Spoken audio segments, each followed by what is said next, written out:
Welcome back. एक मरतबा फिर आप तमाम देखने वालों को गुड मॉर्निंग। देख रहे हैं आप प्रोग्राम छूलो आसमान। आज हम यहाँ बात कर रहे हैं पोलियो के ऊपर और अब तक जितनी बात की है मैंने और अब्दुल गफ़ार आगा साहब ने, मुझे और ये आगा साहब को ये लगा कि हमें किसी और को भी इनवाइट कर लेना चाहिए और हम उनसे भी पूछें कि उनकी इस बारे में क्या राय है।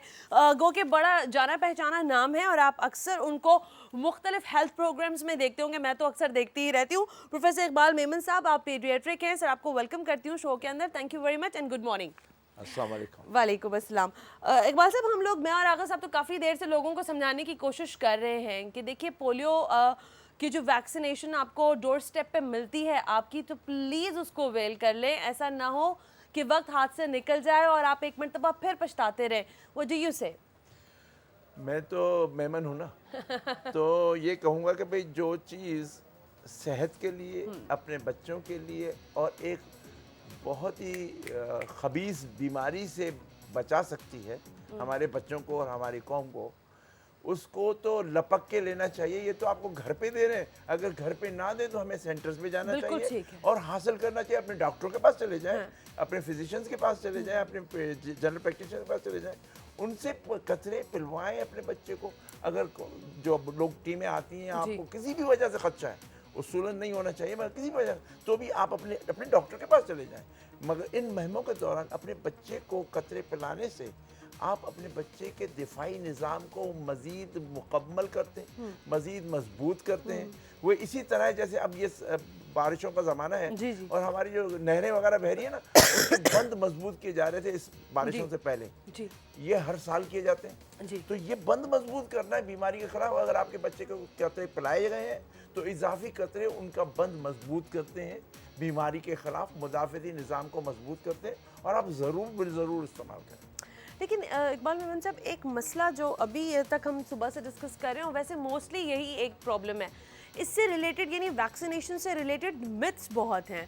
लोगों को मिसअंडरस्टैंडिंग्स बहुत हैं कि एक्सपायरी होते हैं, इसके बाद रिप्रोडक्टिव सिस्टम लेडीज़ का जो है वो कुछ ख़राब हो सकता है, बच्चे का ख़राब हो सकता है। ये इस तरह की जो मिथ्स हैं उसको कैसे कंट्रोल किया जा सकता है? वो क्या रूट कॉजेज़ हैं जिनके ऊपर जाकर हम लोगों को बता सकते हैं कि नहीं जी इससे कुछ होने वाला नहीं है, सो डोंट बी स्केयर? देखिए, खदशात का कि कोई लोगों के दिमाग में कोई बात आ जाती है तो खदशात पैदा होते हैं बदकिस्मती से।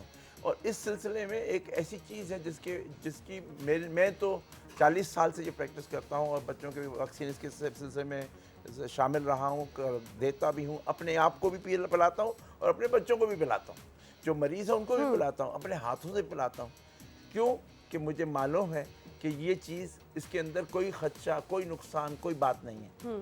अच्छा, अब ये भी देख लें कि पाकिस्तान में ही ये पोलियो के कतरे 1980 से, सन 80 से चल रहे हैं और पहले रूटीन वैक्सीनेशन में चल रहे थे और सन 90 का पहले महीना। I'm sorry I'm cutting you, but एक लाइव कॉलर है, उनको पहले शामिल करने सवाल भी ले लेते हैं। हेलो, अस्सलाम वालेकुम एंड गुड मॉर्निंग। है ना?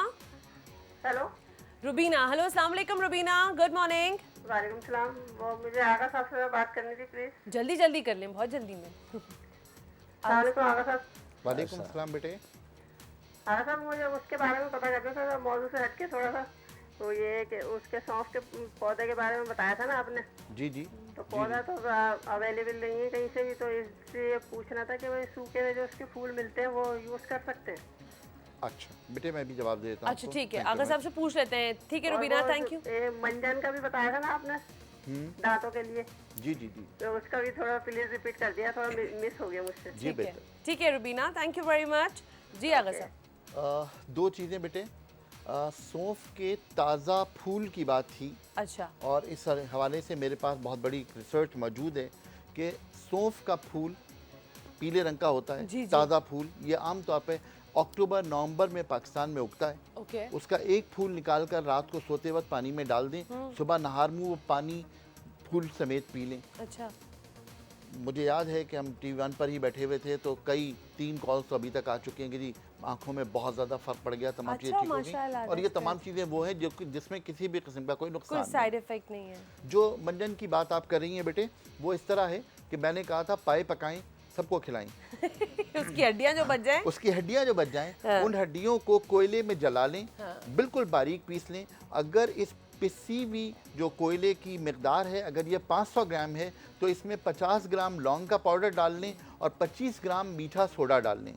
मीठा सोडा डीप क्लींजर है, लौंग बेहतरीन एंटीसेप्टिक है और ये जली हुई हड्डियों में कैल्शियम मौजूद होता है। इसको दांतों पर लगाकर कुछ देर इंतज़ार करें, उसके बाद बहुत अच्छी तरह साफ़ कर लें। उससे इंशाअल्लाह ताला बहुत सारी दांतों की तकालीफ बेहतर हो जाएंगी। ठीक है जी रुबीना, आई होप कि आपको आपका आंसर मिल गया होगा। इकबाल साहब मैं फिर वहीं पर आती हूँ। सो क्या तो 1990 10 साल के बाद पाकिस्तान ने इतना अच्छा काम किया कि उसकी कवरेज WHO ने असेस की। हम दुनिया में जी। बेहतरीन एग्जाम्पल थे। 94% हमारा कवरेज था। Exactly. 94% हमारा कवरेज था। उस टीम में आज़ाद कश्मीर में शामिल था जी। As a leader. वहाँ से लेके बस हम फिसलते चले गए। अब हमारा जो कवरेज है वैक्सीन्स का वो 30% तो अब मुश्किल है, 30% भी नहीं है। अब जब वैक्सीन तभी काम करती हैं जब ज़्यादातर हमारे लोग Penetration, हैं, हाँ। जब तक ज़्यादातर लोग कवर्ड ना हो। सही कह रहे हैं। यानी हमें चाहिए 90% एंड अबव। अब कहाँ 30% और कहाँ 90%। हम पीछे फिसल गए हैं और हम इस वजह से मुख्तलिफ मूजी अमराज का शिकार बनना फिर शुरू हो जाएंगे। बिल्कुल। और मसाइल, और पोलियो अभी तक नहीं गया। हमारा नेबर इंडिया हमसे 6 गुना बड़ा है साइज में, वहाँ पे भी इसी किस्म के खदशात दिए गए। वो 14 महीने हो गए, उनके पास एक भी केस नहीं हुआ है। और आप देखिए सर, वो कर आपको चुके याद हैं। होगा सिंध में अभी रीसेंट पास्ट के अंदर जी हाँ। इन जनवरी एंड जी हाँ। फेब हमारे पास रजिस्टर्ड हुए 2 केसेस जी रजिस्टर्ड हाँ। हुए और ज्यादा दूर नहीं हुए, ये कोरंगी मलीर के अंदर बिल्कुल, रजिस्टर्ड हुए। बिल्कुल सही। सो इकबाल मेमन साहब, एक सवाल जो मुझे मैं चाहती हूँ हमारे लोगों, अभी मैं आगा साहब से ही बात करती हूँ, मैं चाहूँगी आगा साहब आप भी इसमें अपना इनपुट जरूर दीजिएगा।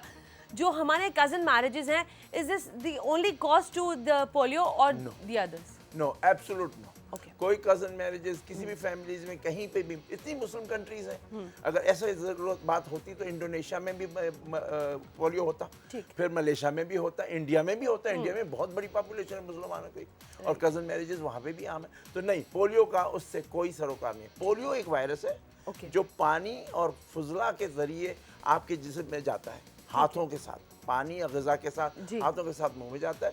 वहाँ से ये आंतों में घूमते घूमते अंदर घुस जाता है। वहाँ से घुस के जाकर नसों पे, तांतों पे, नर्व्स किसको कहते हैं, कमर की ज़्यादातर जिसमें हाथ पैर वाली मौजूद है नसें, उनके ऊपर असरअंदाज होता है और उनको तकरीबन ब्लास्ट कर देता सेल्स को। वो फिर रिपेयर नहीं होते। एक मतलब नुकसान कर गया तो कर गया। इस बल्फाज दीगर ये इलाज याफ्ता मरज भी नहीं है। आप जिस तरह बड़ी चेचक हुआ करती थी, जी, जी, जी। हम उनको टीके लगवा के ख़त्म कर चुके हैं।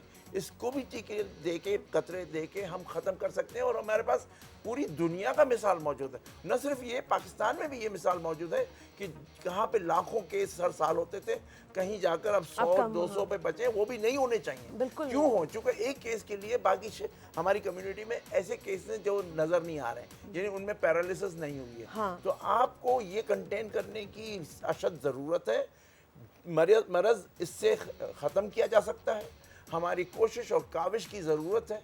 हमारी एक दिल में कमिटमेंट होनी चाहिए कि हमने ये काम करना है, क्योंकि ये हमारे बच्चों के लिए और हमने करना है। अच्छा, आपके पास भी और आगा साहब आपके पास भी यकीनन लोग इससे रिलेट कोई सवाल पूछने आते होंगे, क्यों इतने स्केयर क्यों हैं, क्यों इससे इतना खौफ है इनको कि वैक्सीनेशंस जो हैं ये ख़राब हैं, हमारे बच्चे ख़राब हो जाएंगे, उनको खुदा न खास्ता उनकी सेहत को कुछ लेकर वो इतने ज़्यादा। देखिए, मिथ का तो जैसे डॉक्टर साहब ने फरमाया कोई सर पैर नहीं।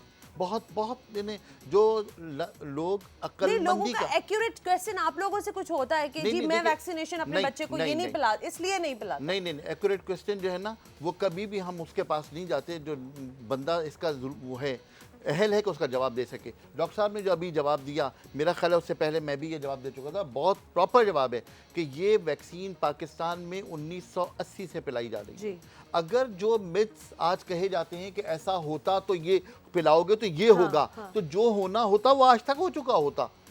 80 से लेकर के आज हम कहाँ खड़े 2012 में बैठे 32 हुए हैं, years तो हो गए। अल्लाह का शुक्र है हमने कोई ऐसी चीज़ नहीं देखी। भाई ऐसी चीज़ है ही नहीं। खदशात का कोई, वो हकीम लुकमान के लिए कहते हैं ना, वहम का कोई वहम का कोई इलाज वहम और खदशात और जी, शक और शक का शुबा कोई का और इलाज। डर का कोई इलाज नहीं सही है, है। सिवाय इसके कि हम सोचें और समझें। और अल्लाह ताला ने हमें ये फहम अता किया है कि हम सोचें और समझें कि जब अमेरिका जैसा मुल्क, यूरोप के सारे ममालिक, एशिया के कई ममालिक, बाकी दुनिया में हम 3 ममालिक रह गए हैं जिनके अंदर ये पोलियो का मर्ज है, जहाँ से ये एक्सपोर्ट हो रहा है। अब दुनिया ने और हमें आपको लोग बैन कर देंगे, आपको आने नहीं देंगे अपने मुल्क की सरहदों में, क्या आप उनके जितने मुल्क हैं उनमें वायरस फैला के चले जाएंगे? वो आपको अब बहुत मुमकिन है कि अगर हम इनके साथ शामिल होकर ये इलाज पूरा ना कर सके, बीमारी को खतरा हस्ती से ख़त्म ना कर सके, तो वो कल हमारे ऊपर वीज़ा भी नहीं देंगे, हमें ट्रेवल नहीं करने देंगे। अभी आपके जो बहुत ही दोस्त ममालिक में शामिल है सऊदी अरब, 2 साल से मैंने खुद देखा है कि जो भी उम्रे के लिए जाता है, जो भी हज के लिए जाता है, उनको वो एयरपोर्ट पे इमिग्रेशन से पहले बिठाते हैं एक अलग सी जगह पे, पोलियो के कतरे लाते हैं, छोटे से लेके बड़े को कतरे पिलाते हैं। और अब वहाँ कुछ नहीं कर पाते, वहाँ आपने खामोश हो जाना होता है, वहाँ आपको मिथ भी याद नहीं रहती, वहाँ आपको टेंशन भी कुछ नहीं होती। उस बात पे उनका मुंह खुला रहता है कि क्या कर रहे हैं, उसमें वो कतरे डाल देते हैं। अच्छा, यहाँ पर कुछ चीज़ें हम आपको इंटीग्रेट भी कर रहे हैं जो शायद आपकी लाइफ में आने वाली हो या आ सकती हैं और आप उस सारे प्रोसीजर से गुजरे भी हो, लेकिन मामलात को हमने बेहतर ही करना है। आगा साहब, मेरा तो दिल था कि आप बैठे रहते, लेकिन आपको मीटिंग के लिए जाना है। So thank you very much कि आप तशरीफ लेकर आए, बहुत बहुत शुक्रिया, बहुत अच्छा लगता है हमेशा आपसे मुझे मिलके, और आप बहुत अच्छी और कारआमद गुफ्तगू करते हैं। इकबाल मेमन साहब, आपने कहीं नहीं जाना, आपने यहीं बैठे रहना। और हम ब्रेक पे जा रहे हैं, ब्रेक से जब वापस आएंगे तो इकबाल मेमन साहब से मजीद बात करेंगे, और भी अगर आपके जहनों में कुछ क्यूरीज हैं, कोई क्वेश्चन है, सो प्लीज़ कॉल करें, हमारा कॉलिंग नंबर आ रहा है, हम आपको जवाब देंगे, इकबाल मेमन साहब जवाब देंगे, और मुझे उम्मीद है कि आपको उससे ज़रूर तसल्ली होगी आफ्टर दिस ब्रेक।